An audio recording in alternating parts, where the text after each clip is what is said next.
Muy buenas a todos, ¿qué tal? ¿Cómo estáis? Bienvenidos a un nuevo podcast número 7 con David Monzón, Gaman Training. ¿Qué tal, tío? ¿Cómo estás?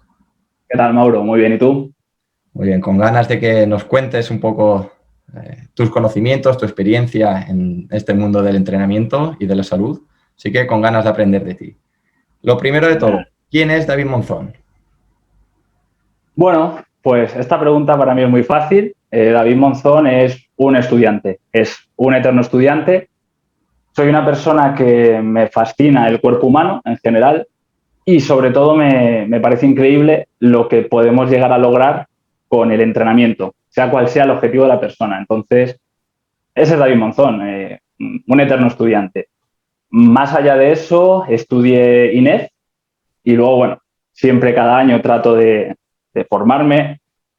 Y además de eso, soy entrenador personal, últimamente más online que presencial. Y nada, y bueno, trato de compartir lo que voy aprendiendo por redes sociales. Muy bien, tu post, bueno, tu Instagram en este caso, Gaman Training, tiene un nombre muy peculiar. Lo primero de todo es que te quiero preguntar acerca del nombre. ¿A qué se debe Gaman Training? Vale, esto me lo han preguntado mucho. Lo primero de todo es que cuando empecé a trabajar como entrenador, que empecé a trabajar en Canarias, que antes vivía allí, quería crear algo que no se asociara a mi nombre. No quería que fuera lo típico, ¿no? David Fit, David PT. Y nada, empecé a buscar nombres. Y de casualidad un día me topé con el término de Gaman, que es japonés, y significa lo que en español vendría a ser algo así como resiliencia, esa capacidad de superarte, de afrontar las dificultades. Y bueno, me pareció que para un entorno de entrenamiento es básico tener esa capacidad como humanos de ir superando las dificultades que se nos van presentando para al final conseguir los objetivos. Así que ese es el principal motivo. No asociarlo a mi nombre y que me gustó esa relación con esa capacidad de superación. Muy buena historia. No sé si la habrías comentado alguna vez No, es la, es la primera porque vez a mí me suena, te sigo de hace tiempo y nunca la había escuchado. Y cuando lo estuvimos hablando para hacer el podcast, se lo tengo que preguntar, que seguro que hay más de uno que lo quiere saber. Pues hoy es primicia, nunca me la han preguntado en entornos cercanos, ¿no? Pero por redes y eso nunca he dicho nada. Ahí te quiero ver. En los últimos meses, bueno, en este último año, has empezado a hacer publicaciones de mucha calidad. La verdad es que has crecido muchísimo. ¿Vale? Me gusta muchísimo todo lo que subes. Y un poco ese ha sido el motivo también por el que te quiero entrevistar. Me gusta mucho tu filosofía, cómo ves el mundo del entrenamiento, de la valoración, de la salud. Entonces te quería preguntar acerca de la valoración, ¿vale? ¿Por qué es importante valorar? Bueno, al final, Mauro, valorar es importante porque si no sabemos cómo nos viene la persona, cómo vamos a plantearle ejercicio. Eh, Al final, yo creo que a todos nos ha pasado, no sé a ti, por lo menos a mí, que cuando empiezas en este mundo del entrenamiento personal, por lo menos en las primeras épocas, un poco lo que hacemos es reunir ejercicios en torno a una sesión, pero nunca realmente llegas a saber por qué pones esos ejercicios. Bueno, hablo personalmente. Y eso fue lo que fue despertando mi curiosidad. En plan, ¿por qué a esta persona le pongo esta sentadilla o no le pongo un peso muerto o no le pongo? Entonces, bueno, básicamente valorar me parece esencial porque si no sabemos lo que nos viene, difícilmente vamos a saber hacia dónde vamos.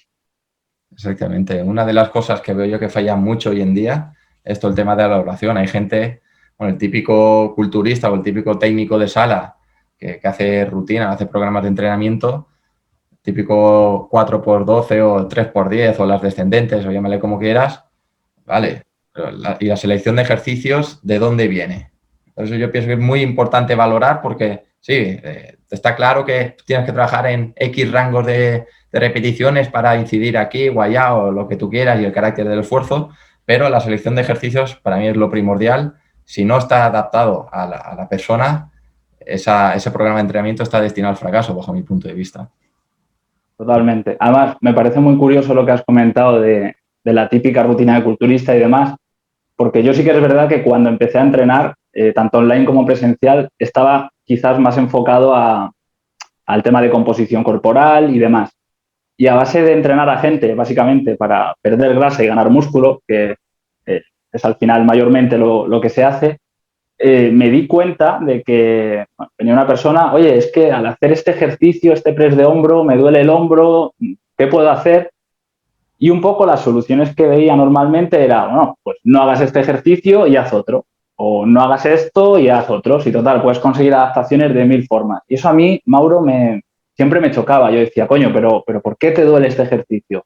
O, por ejemplo, veías hacer las típicas sentadillas con un arqueo de espalda tremendo y yo decía, joder, pero si esta persona quiere hacer sentadillas para ganar masa muscular en sus piernas, con el patrón que está haciendo, porque no es capaz de acceder a un buen patrón de squat, de sentadilla, no va a conseguir estimular ese cuádriceps, esos isquios, glúteos.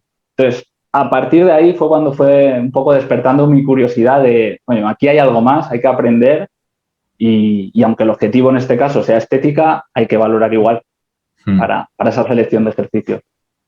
Exactamente, toda la razón.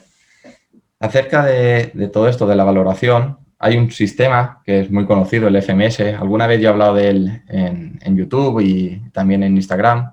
Te quiero preguntar acerca de tu opinión. ¿Qué piensas tú de este sistema de FMS? Que para quien no lo sepa son 7 pruebas. Tú pones una puntuación, creo que son hasta 21 puntos, si no recuerdo mal. Y a partir de ahí, pues empiezas a ver qué ejercicios correctivos vas planteando en función de todo lo que te sale. ¿Tú qué opinión tienes acerca de este sistema? Bueno, yo creo que el FMS ha sido básico, como todo, para llegar a lo que vamos construyendo hoy en día. No entiendo muchas veces cuando se critica el FMS, cuando en verdad todo necesita una progresión. Y si hoy ya nos estamos planteando ciertas cosas, como el tema de pues, la respiración y demás, es porque alguien ha sentado una base.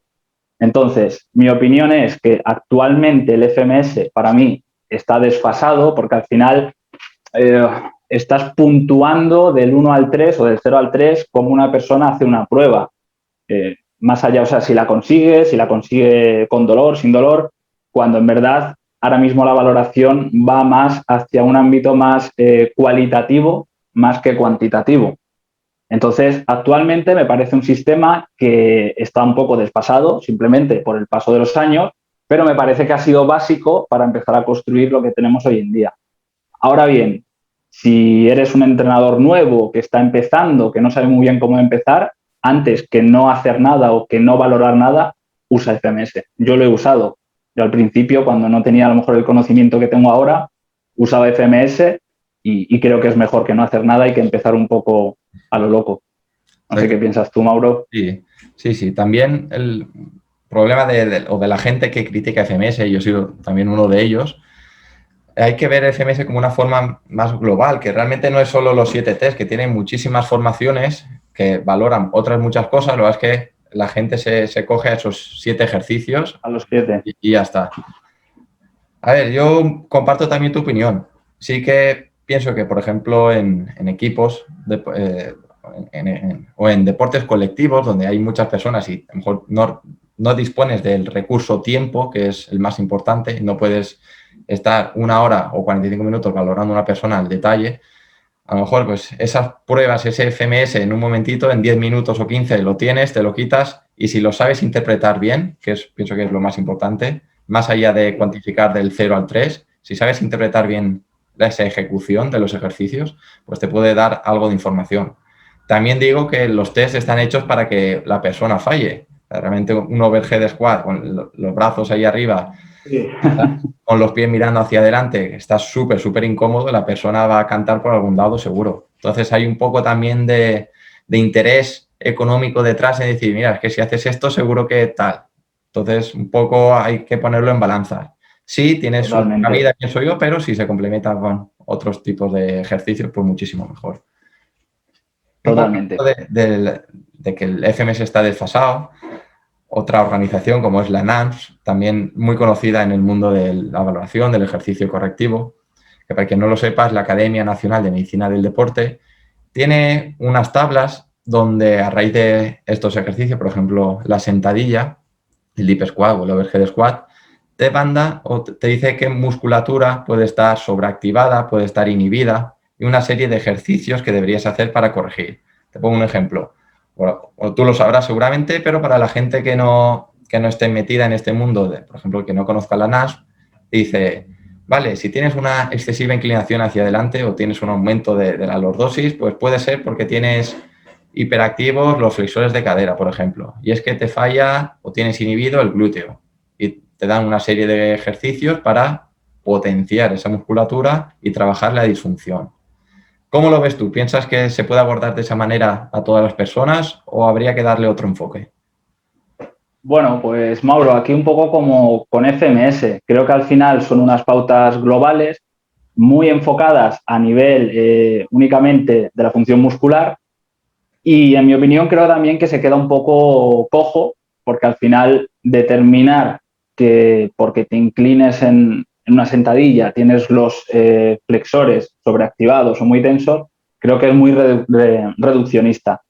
Sí que es verdad que puedes tenerlos, pero puede que sea más bien una causa y no una consecuencia. Por ejemplo, puede que no tengas la capacidad de mantener un stack, que bueno, ahora hablaremos de ello, ¿no? Un alineamiento entre caja torácica, diafragma y suelo pélvico paralelo. Y a lo mejor puede que ese sea el fallo, un fallo de estabilidad central.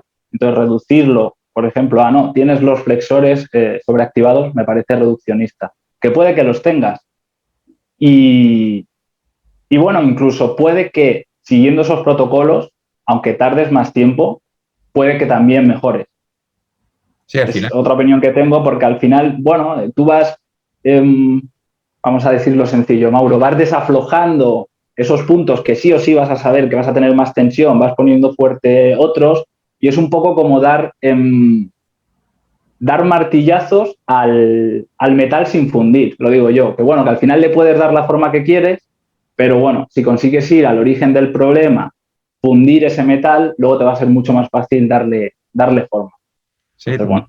hay que decir que se ha estado muchos años con este tipo de valoración y de planteamiento de ejercicio correctivo con estas propuestas y la gente ha mejorado.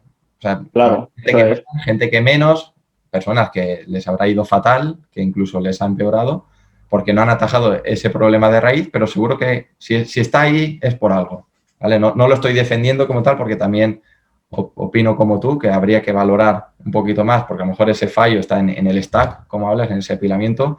Entonces, te quiero preguntar también acerca de la valoración que haces tú. ¿Qué haces tú para valorar? Si tienes algún sistema que tú has creado, ¿vale? Para que te dé toda la información necesaria para poder realizar ese programa de ejercicio adaptado a la persona. Vale, pues yo lo que hago es lo que llamamos un embudo de valoración. Voy de lo más global a lo más analítico. Hablando en el caso presencial, en el caso online es un poquito distinto, pero bueno, cuando tengo a alguien presencial, un domicilio, lo que sea, la valoración para mí empieza desde el momento que veo a la persona. Trato un poco de ver cómo se mueve, cómo viene hacia mí. Me gusta empezar a hacer lo que es valorar sin valorar. Sin que él se dé cuenta que estoy valorando, voy viendo, pues yo qué sé, típico que entra con el pie hacia afuera y va caminando con los pies hacia afuera. Tú ya vas un poquito viendo hacia dónde tienes que ir. Esto me gusta hacerlo porque, como has dicho tú antes en el tema equipos, al final el tiempo siempre es limitado para todos. Y hay 10.000 test y no puedes hacerlos todos. Entonces, bueno, si vas poniendo un poquito de ojo desde que esa persona entra, creo que puedes ir haciendo ese embudo mucho más específico.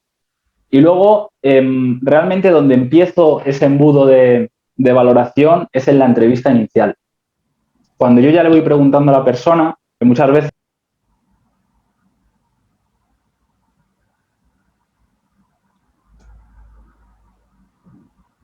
Se te ha cortado, David, el audio. ahora, Ahora sí, tranquilo. vale, es que me estaban llamando. Cómo lo recorto y lo hacemos. Y si no, pues, se quedará como una anécdota de la entrevista. Vale, bueno, no pasa nada, me estaban llamando, lo he parado. Nada, Mauro, lo que te decía, que desde la entrevista, en verdad, muchas veces pecamos de hablar demasiado y si escuchamos a la persona podemos ir viendo ya por dónde van a ir los tiros. Te viene una persona, pues, que tú la ves que está deprimida, que te dice que está pasando un mal momento, que, yo qué sé, que le ha dejado el novio, la novia, y seguramente esa persona no va a venir así. no va a venir abierta, ya la vas a ver que va a venir pues, con una actitud más cifótica, probablemente le cueste llevar aire al pecho, ya lo vamos un poquito hilando con el tema de la respiración. A partir de ahí me gusta poner a la persona siempre a andar, porque al final, hagas el deporte que hagas, andar lo hacemos todo el mundo, mejor o peor, pero es algo que tenemos que hacer todo el mundo. Y ya desde ahí lo que hago son unos test globales, principalmente me gusta sentadilla, ya sea con las manos overhead, manos aquí, me da un poquito igual, quiero ver ese patrón más de squat y luego el toe touch. Y a partir de ahí ya me voy a valoraciones más analíticas, de movilidad. Nacho, parece que me estés vigilando en la clínica, ¿eh? ¿Sí, no? No, ya Mira, coincidimos. Sí, al final. Pero al final, dime, perdona. Sí, que pienso como tú, que esa entrevista inicial es súper importante. En mi caso, muchas veces a mí me vienen derivados de los fisios. Entonces, yo ya conozco la historia de las personas.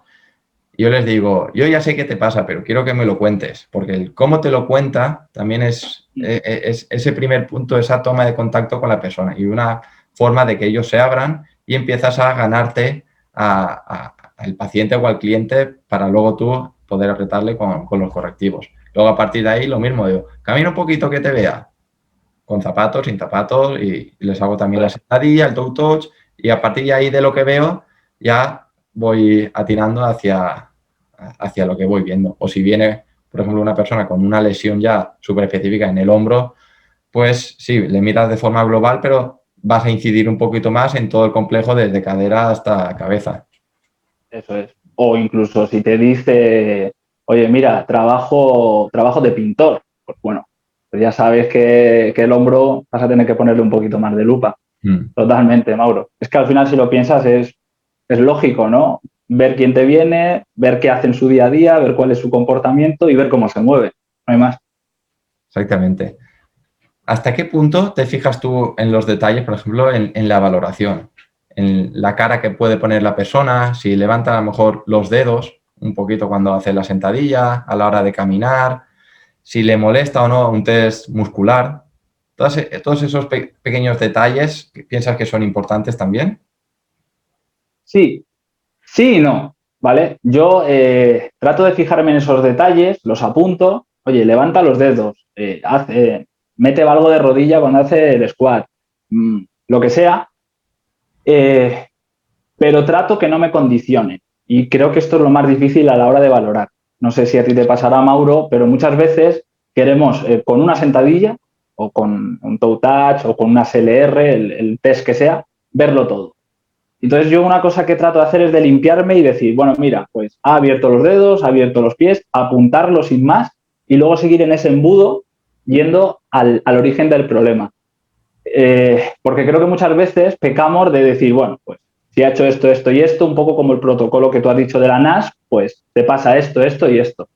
Y es muy difícil porque al final luego cómo se comporta esa musculatura en excéntrico, en concéntrico, en isométrico, hay que ir viendo más cosas. Entonces, ¿lo tengo en cuenta? Sí, pero trato de no darle demasiada importancia.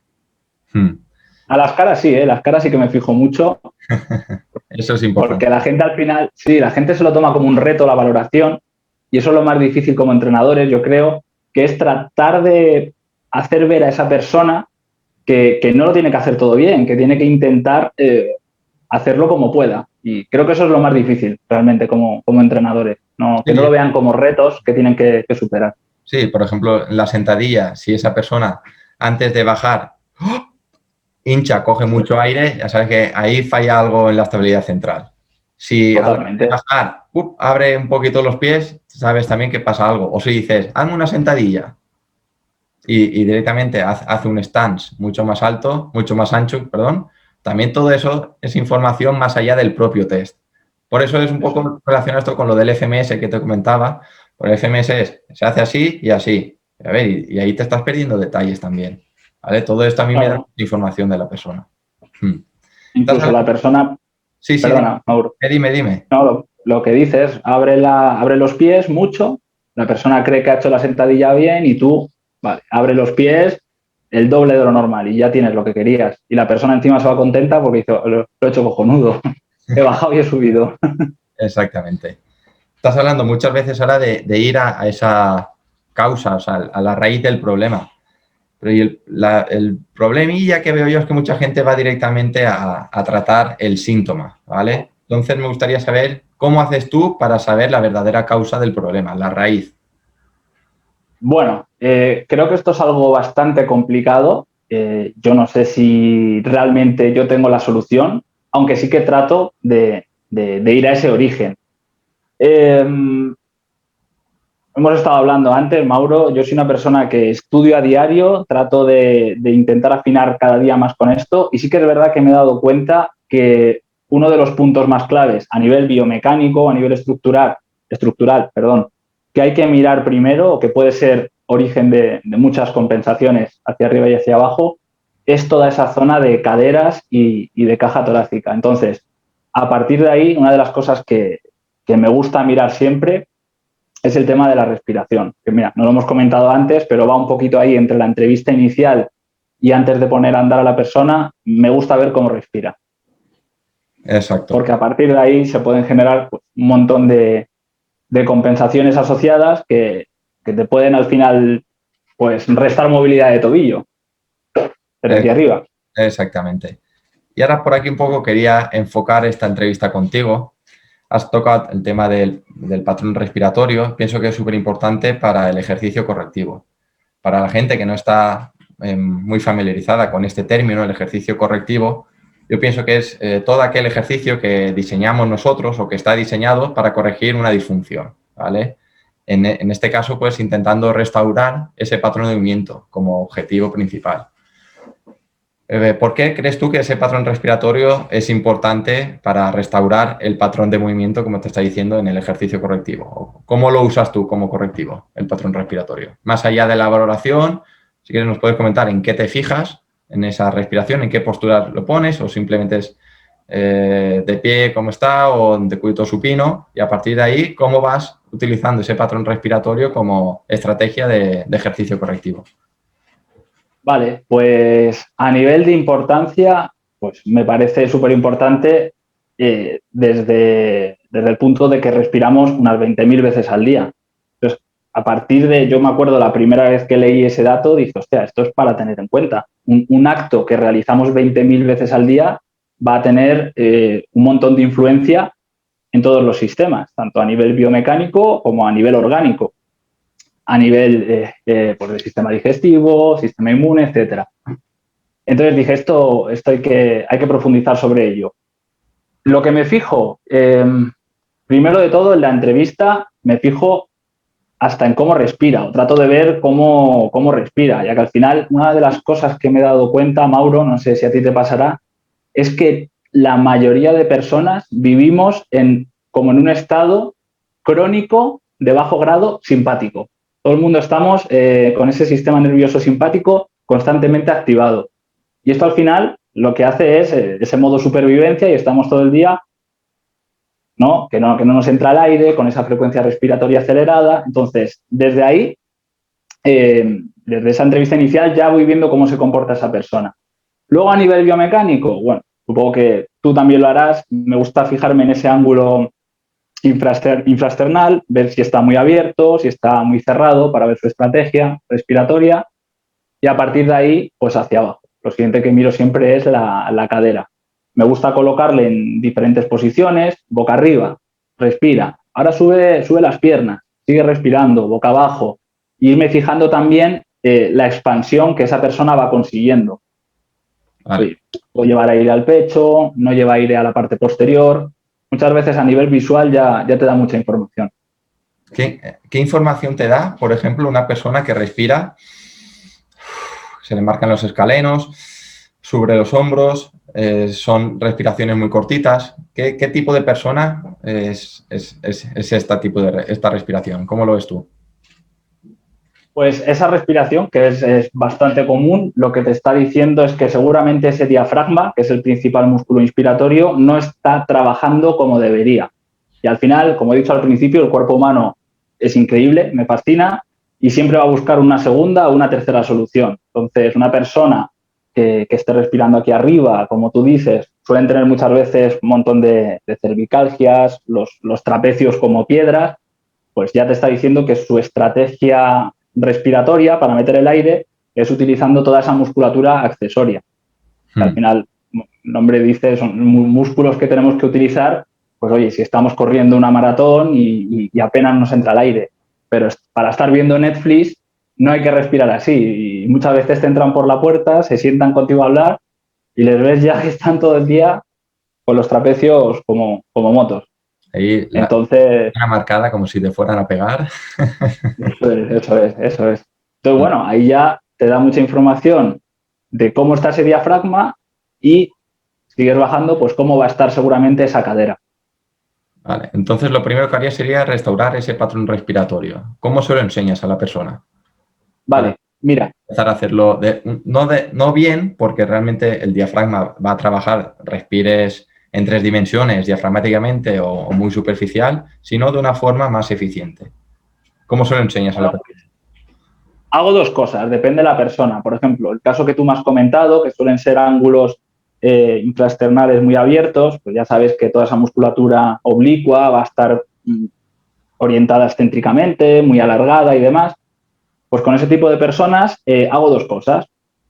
Una, en las sesiones de entrenamiento, ya sea online o los presenciales que tengo ahora mismo, trabajamos esa reorientación en concéntrico de toda la musculatura oblicua, de los isquios, etcétera. Pues, por ejemplo, la respiración 90-90, seguro que sabes cuál es, ¿no? Apoyado en una silla o en la pared, y vamos intentando darle un sentido a esas posiciones. Oye, ¿qué están los isquios alargados? ¿Están los oblicuos alargados? Vale, pues vamos a forzar esa orientación concéntrica, que es lo que necesitas, y vamos a respirar. Y a partir de ahí vamos progresando y vamos integrando ese patrón respiratorio en ejercicios cada vez más complejos. Y luego otra cosa que hago, que llevo meses haciéndola, no llevo mucho tiempo, pero me he dado cuenta que funciona muy bien, y es mandar a la persona píldoras de movimiento. Yo antes era un entrenador que pecaba mucho de decir, oye, pues para casa quiero que me hagas esto. ¿Y qué pasa? Que al final la persona pues tiene su vida, tiene su ocio, su trabajo y no sacaba tiempo para hacer esto. Cambié esto por, oye, vas a hacerme solo este ejercicio cada vez que te acuerdes, o 2 ejercicios, normalmente de respiración, sencillitos. Y vas a intentar reproducirlo cada vez que te acuerdes. Cuando estás esperando a que se caliente la leche, el último minuto de ducha que te quedas ahí un poco empanado mientras te cae el agua. Les doy situaciones diarias para que se acuerden y reproduzcan el patrón respiratorio que yo les pido. Pues eso me he dado cuenta que funciona muy bien, porque vas creando esa huella en la persona va, cada vez que va a calentarse la leche, a ducharse, a diferentes situaciones cotidianas que tú le das, se va acordando de ti, va respirando de forma consciente como tú le has pedido, y eso al final, poco a poco, va creando una huella que si se reproduce en el tiempo, pues se acaba instaurando. En el caso, por ejemplo, de gente de costillas abiertas y demás, lo que les pido es, oye, pues vas a hacer una ligera retroversión de pelvis, aunque estés de pie, vas a intentar descender un poquito las costillas, y con ese mantenimiento de esa postura vas a hacer 10 respiraciones. Y esos son los deberes que mando, sobre todo en primeras fases.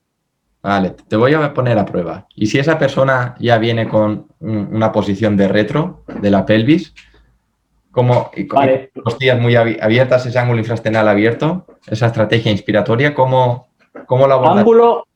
Ángulo abierto, sí, la y misma, retro de pelvis. el mismo caso que estábamos comentando ahora, pero la pelvis un poquito en retro. El típico, bueno, pues carpeta. Sí, además tengo una persona ahora sí que eso, no tenía culo y ahora de repente tiene culo, y obviamente no ha sido hipertrofia de glúteo. Exacto.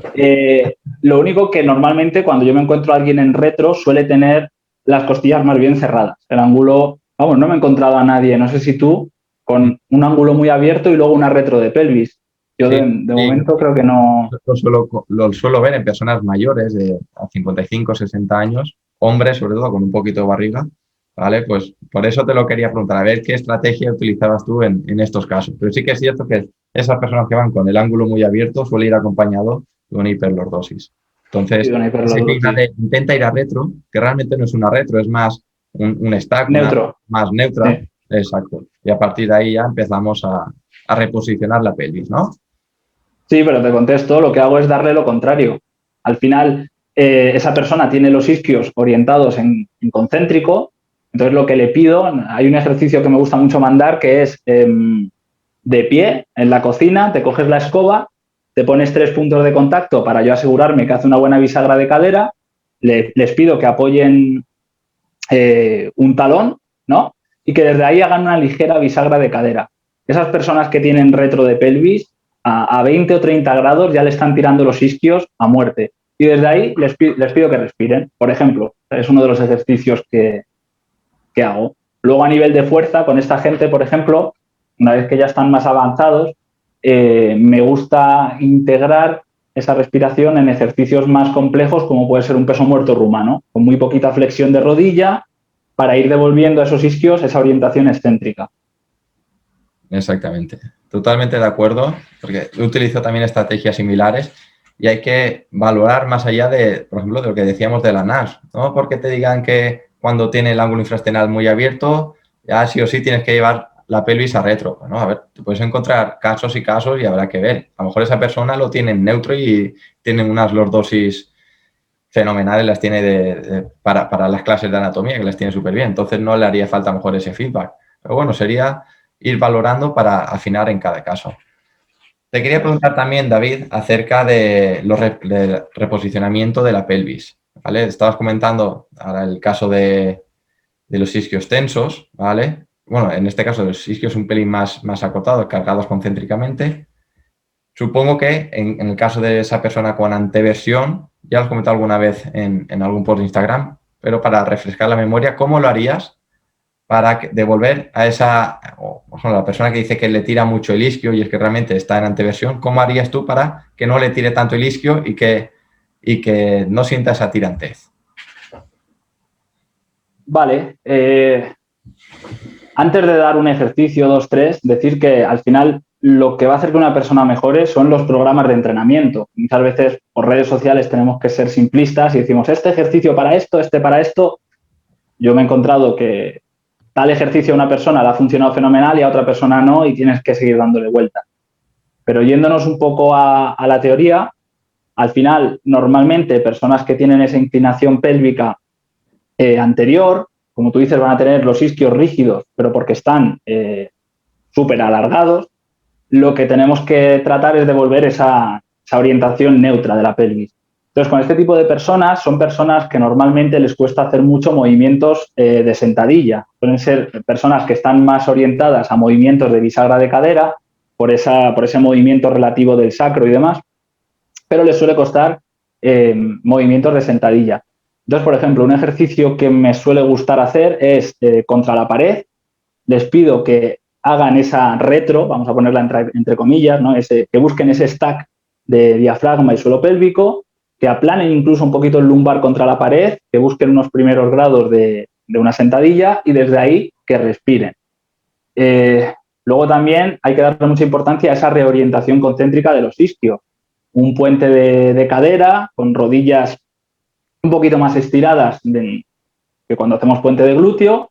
Igual les pido que traccionen contra el suelo con los talones, que sientan esa zona alta de los isquion, en la zona del origen, que a partir de ahí echen todo el aire, devuelvan esa orientación concéntrica a los oblicuos y respiren. Y desde aquí es que es ir pensando, al final es tan sencillo, parece muy complicado, pero cuando lo piensas oye, ¿qué necesita esta persona? Pues reorientación en concéntrico y esa pelvis más a retro, pues buscar ejercicios en los que consigamos ese stack y que se desenvuelvan cada vez mejor en ellos. Darle lo que necesita al cuerpo. Sí, exacto. Muy buen ejemplo. Espero que lo estéis aplicando todos ya a partir de ahora. Es que al final es eso, pensar, entender la anatomía, entender la biomecánica, entender a la persona también y a partir de ahí darle un poco lo que necesita y ya está. No hace falta, no son ejercicios súper vistosos ni súper guays para Instagram, que al final son con ejercicios bien hechos y muchas veces la gente, a mí me dicen que, compañeros, me dicen, es que no sé muy bien por dónde tirar. Y hay veces que simplemente no cagándola, esa persona lleva a mejorar. Porque no hay que olvidarnos que simplemente con esa píldora de movimiento, la persona ya va a mejorar. Y muchas veces no estás atajando ese problema de raíz. O a lo mejor lo que necesitaba esa persona simplemente era empezar a moverse, desahogarse, sentirse comprendida por un profesional de la salud y a partir de ahí pues, tú le vas dando píldoras de movimiento que encima le hacen bien, porque no ajustado un poco a su nivel y a lo que tú le has visto y sin complicarse mucho esa persona va a mejorar. Está claro que no va a salir súper fino, pero para esa gente que está empezando, pues que tengan un poco de calma y de tranquilidad, que hay personas que simplemente con eso ya mejoran. Porque empezamos a hablar Totalmente. de la carga concéntrica, excéntrica y de eso, y habrá mucha gente, muchos CAF o muchos fisios, muchos TAFA que estarán, esto qué leches es, esto la primera vez que lo escucho. Yo empecé también a introducirme en esto hace poco, hace un año más o menos, yo no tenía ni idea y en el momento lo aprendí, fue un cambio del paradigma a la hora de entrenar brutal. Y cómo con ejercicios casi con el peso corporal, sin mucho peso, simplemente con un smart training, como diría Improfit, con un entrenamiento inteligente, noto unos cambios brutales, tanto en mí como en todas las personas que les planifico, les hago los ejercicios, los programas de ejercicio.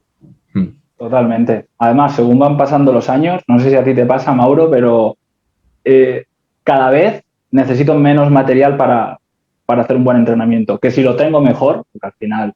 Pero sí que es verdad que cuando empiezas, dices, no tengo polea, no tengo tal, ¿no? Y como que por esa falta al final de recursos a nivel de conocimiento, lo buscas en el material y luego con los años, cuando te pones, te vas dando cuenta que no, que en la mayoría de personas no hace falta tanto material.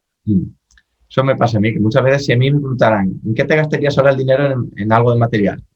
Pues yo qué sé, yo casi que prefiero que tú me des algo y yo me adapto ahí, que no que yo tenga que comprar de cero.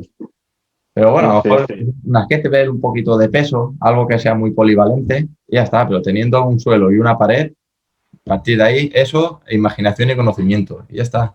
No hace Totalmente, falta. totalmente. Vale, Totalmente, Mauro. siguiente pregunta, quería hablar contigo acerca de la dorsiflexión.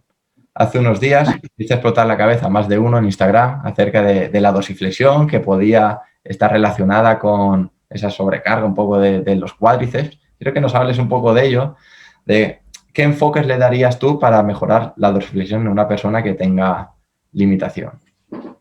Estás hablando de la del cuádriceps o la de la cadera. Es que tengo varias. Porque ahora has dicho del cuádriceps. Sí, pues me puedes Bueno, comentar hablamos. de dónde puede venir ese problema de la dorsiflexión, más allá que tener Eso que es. estar ahí forzando para adelante, para atrás, para adelante, para atrás. Que muchas veces por repetición sí que mejora unos grados, pero tampoco es la leche. Eso es. Bueno, el tema de la dorsiflexión, al igual que la cadera, que muchas veces todos estos temas, no lo he comentado, viene por algo personal. Estaba muy machacado de la cadera y demás. Igual me pasaba con la dorsiflexión. Yo era una persona, además he compartido alguna vez en historias, que es que mi sentadilla parecía un buenos días. No, totalmente. O sea, yo hacía un buenos días, es que era incapaz de hacer una sentadilla. Y yo me machacaba con el tema de, oye, pues el roller, la pelota, que sí que es verdad que mejoraba algo, pero a mí la cabeza me la comía el tema de decir, pues tanto tiempo para luego, sí, una mejora, pero nunca conseguía una mejora sustancial de esa dorsiflexión. Pues eso fue lo que me llevó a investigar y a raíz de ahí pues me di cuenta de que primero, que esto todavía no lo he comentado, es para postfuturos, que muchas veces el problema no es de dorsiflexión, sino que el problema es que no tenemos la capacidad, no lo hemos comentado antes, de tener los movimientos relativos de la pelvis. Muchas veces es que no tenemos ese acceso a una contranutación del sacro, que es sería una extensión, ¿no? Llevar el sacro atrás. Bueno, el sacro realmente no, los huesos pélvicos con el sacro y demás.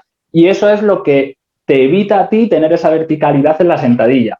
Eso por un lado, que era mi principal caso, y era que yo no accedía a esos movimientos relativos de la pelvis. Y veía que mucha gente se enfoca en el tobillo y no, el problema está en la cadera.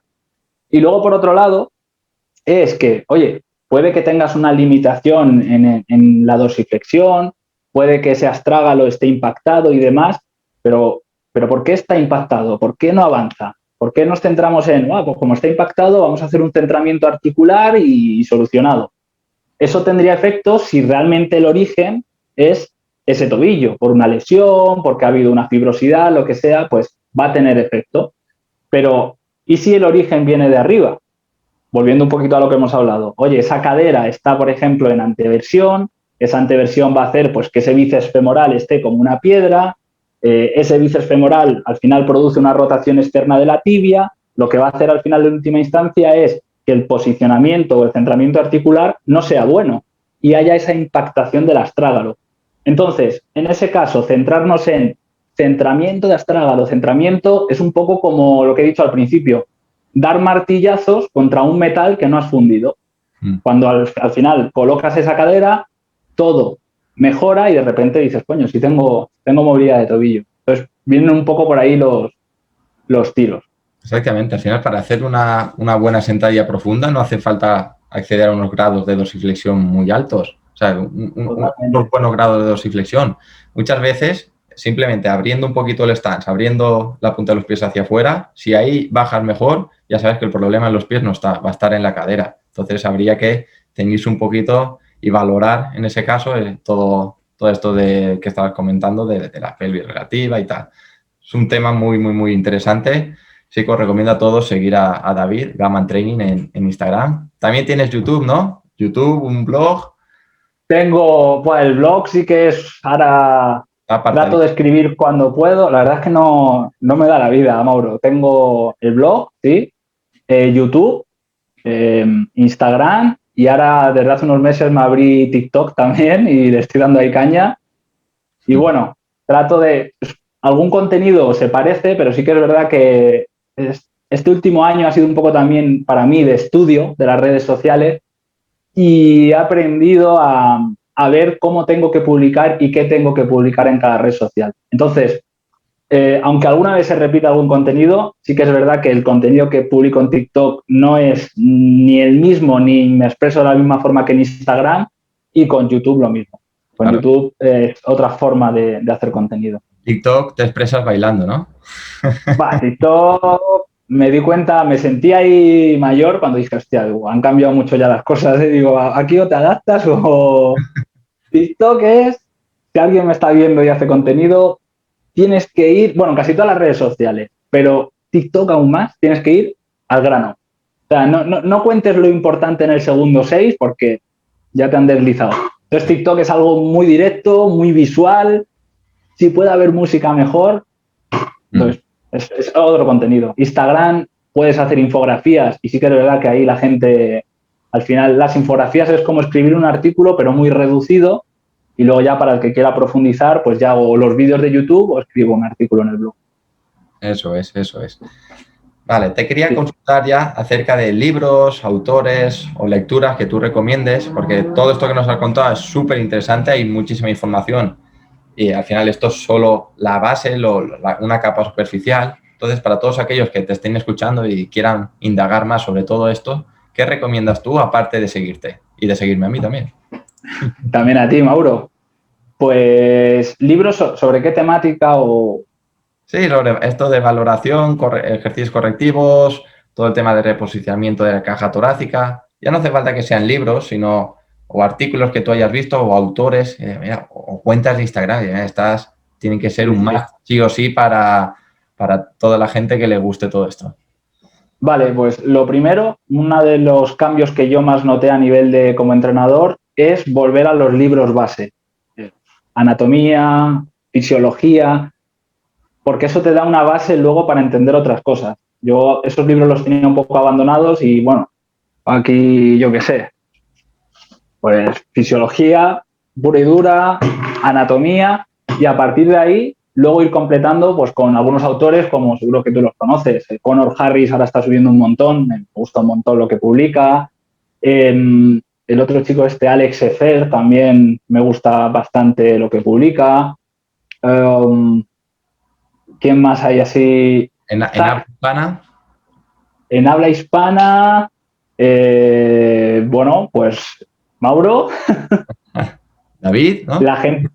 Mauro, ¿qué? David, David.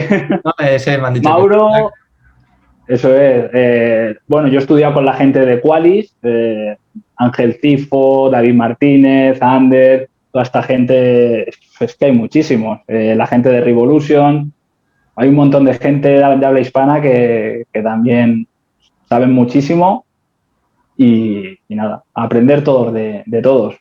Exactamente. Vale, por ir acabando, David, y así no te quito más tiempo, siempre me gusta acabar los podcasts con un poco una reflexión final de todo esto. Y ahora quiero que te dirijas a los CAF, ¿vale? A todos esos entrenadores o estudiantes que todavía están formándose en esa etapa universitaria. Quiero que les des consejos para todos aquellos que se están iniciando en este mundo. Tú que llevas un poco de bagaje, aunque todavía seas estudiante, como tú bien has dicho, Yo estoy novato. ir allanándoles un poco el camino, ¿vale? Para que no pierdan el tiempo, entre comillas. ¿Qué consejos darías? Vale, pues sobre todo fijándome quizá en qué no hubiera hecho yo. No os volváis locos, aprender algo, cogerlo con ganas, madurarlo y aplicarlo. Y no intentéis intentar saberlo todo desde el principio porque es imposible. A mí en su día me pasó y al final tuve un parálisis por análisis que, bueno, dejé las redes sociales y todo un tiempo porque veía que no llegaba a todo. Entonces, simplemente el hecho de ponerte cada día, estudiar y aprender, vas a aprender solo sobre la biomecánica de la pelvis, pues aprende solo sobre eso y empieza a aplicarlo. Una vez lo tengas un poco consolidado, pues vete a otro escalón. Una vez que lo tengas consolidado, a otro. Pero no intentes saberlo todo desde el principio porque es imposible y porque nunca lo vas a saber. Eso fue una de las claves para mí, darme cuenta que es que nunca lo voy a saber todo, ni yo ni nadie. Exacto. Al final también, con no cagarla, como comentaba yo antes, ya estás haciendo mucho bueno por esa persona, ¿vale? Y eso te lo da la aplicación de todos esos conocimientos básicos de anatomía, de fisiología, de biomecánica. Muchas veces en la carrera son asignaturas que te las quieres quitar rápido, que son un tostón. También la forma en que se dan, pienso que no es la más idónea para que la gente se interese en todo esto, pero es que al final, cuando acabas la carrera, cuando dices, macho, tendría que haber atendido más a las clases de anatomía, a las clases Totalmente, totalmente. y te toca empezar otra vez a enseñarte. Pero bueno. Totalmente, totalmente, Mauro. No cagarla, esa es. No cagarla. Si ves una persona que te está haciendo una sentadilla como Paquito el chocolatero, pues, aunque no sepas por qué, pero no sigas haciendo sentadillas con él, haz otra cosa. ¿Sabes? Al final la sentadilla no es un ejercicio básico, es básico para un powerlifter, no es básico para el resto de personas. Y punto. Eso es, totalmente. Muchas gracias por tu tiempo, David. Ha sido una entrevista muy Gracias a ti. buena, ¿vale? Creo que has dado muchísima información de las entrevistas que más me ha gustado. Espero que a todos los que nos están escuchando también.